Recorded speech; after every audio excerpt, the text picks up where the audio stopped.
had this conversation to the end is a subject of appreciation. Then two, yes, there is the subject of public participation, and so many people are able to present their memoranda. And we were able to see these teams sit and listen to all these people. We were able to present what our thinking was, as well as the Jubilee Party.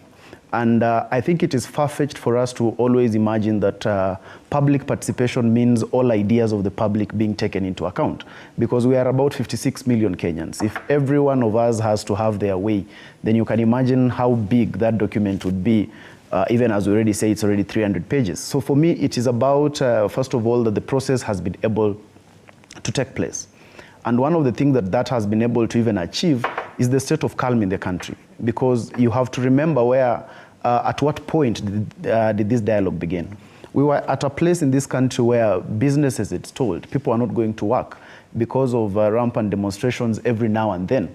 So I come from the thinking that for as long as we can have an opportunity to talk and not be on the streets, that is a better opportunity. Okay. So this dialogue process, it might not, I do not agree with it entirely. There are some proposals I don't agree with entirely, but you have to remember that in the presentation of the recommendations, themselves were able to say some of these things were not also able to agree, and we have forwarded them to what would be our principles for further deliberation. Mm-hmm. Simply means that they were also aware that there's also the reality that they came with. They came with the reality that it's not everything that was agreed upon.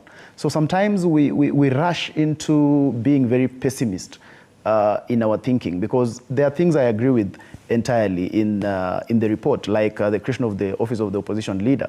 Yes, we might have people who would say it is for politicians. But the issue is this country, every time there is a problem, we have always felt like there is a weakness in the opposition. Mm-hmm. When there is an opportunity to create the Office of the Opposition Leader, again, want to say that is purely for politicians. What I do not agree with is the creation of 2 deputies for the Office of the Opposition Leader, because I wonder between the work of running the country as president and the work of opposition leader, which one would actually need 2 deputies? Mm-hmm. And you look at the Office of the Prime Minister, he doesn't have a deputy at all.